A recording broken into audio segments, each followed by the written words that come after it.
സംസ്ഥാനത്ത് വീണ്ടും അമീബിക് മസ്തിഷ്ക ജ്വരം ബാധിച്ച് മരണം. തിരുവനന്തപുരം, കൊല്ലം സ്വദേശികളായ 2 പേരുടെ മരണമാണ് സ്ഥിരീകരിച്ചത്. അമീബിക് ജ്വരം ബാധിച്ച ഈ വർഷം മരിച്ചത് 19 പേരാണ്. കൂടുതൽ വിവരങ്ങളുമായി പ്രശാന്ത് ശങ്കരമംഗലത്ത് ചേർന്നുണ്ട്. പ്രശാന്ത്, എന്താണ് നിലവിലെ സാഹചര്യം? വിഷ്ണു, 2 പേരുടെ മരണം കൂടി അമീബിക് മസ്തിഷ്ക ജ്വരം മൂലം സംഭവിച്ചതെന്നാണ് ഇപ്പോൾ ആരോഗ്യവകുപ്പ് വ്യക്തമാക്കുന്നത്. തിരുവനന്തപുരം, കൊല്ലം സ്വദേശികളാണ് മരണപ്പെട്ടത് എന്നാണ് ഇപ്പോൾ അറിയാൻ കഴിയുന്നത്. അല്പസമയം മുമ്പാണ് ഈ കാര്യത്തിൽ ആരോഗ്യവകുപ്പിന്റെ ഒരു വിശദീകരണം ഉണ്ടായിരിക്കുന്നത്. അതായത് സ്ഥിരീകരണം ഉണ്ടായിരിക്കുന്നത് 2 പേർ കൂടി മരിച്ചു എന്ന സ്ഥിരീകരണം ഉണ്ടായിരിക്കുന്നത്.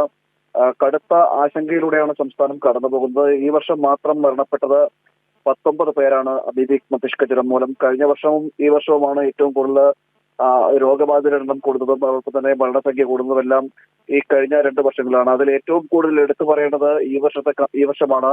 നിരവധി പേരാണ് ഇത്തരത്തിൽ അമീബിക് മസ്തിഷ്ക ജ്വരം മൂലം രോഗബാധിതരാകുന്ന ഒരു സാഹചര്യം നിലനിൽക്കുന്നത്. സംസ്ഥാനത്താണെങ്കിൽ ആരോഗ്യ വകുപ്പിന്റെ പ്രവർത്തനം യാതൊരു കാര്യക്ഷമമല്ലാതെ ആണ് പ്രവർത്തിക്കുന്നത് എന്ന് തന്നെയാണ് ഇതിലൂടെ നമുക്ക് വ്യക്തമാക്കുന്നത്. കാരണം ഈ രോഗം പടർന്നു പിടിക്കുമ്പോഴും ആരോഗ്യവകുപ്പ് സ്വീകരിക്കുന്ന സമീപനങ്ങൾ വലിയ രീതിയിൽ ആശങ്ക പടർത്തുന്ന ഒരു സമീപനമാണ് സ്വീകരിക്കുന്നത്.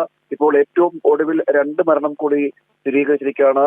ഈ ആരോഗ്യവകുപ്പ് കാര്യക്ഷമമല്ലാതെയാണ് പ്രവർത്തിക്കുന്നതെന്ന് പറയാൻ മറ്റൊരു കാരണം കൂടിയുണ്ട്. കാരണം ഈ കുളങ്ങൾ അടക്കമുള്ളവ, അതായത് ജലാശയങ്ങൾ, കുളങ്ങൾ, അതിലൂടെയാണ് ഈ ജ്വരം ബാധിക്കുന്നത്, അമീബ ശരീരത്തിലേക്ക് പ്രവേശിക്കുന്നത് എന്നൊക്കെയാണ് പറയുന്നെങ്കിൽ പോലും കൃത്യമായ രീതിയിൽ അതിന്റെ ഉറവിടം കണ്ടെത്തുന്നതിൽ ആരോഗ്യവകുപ്പ് പരാജയപ്പെടുന്ന ഒരു സാഹചര്യമുണ്ട്.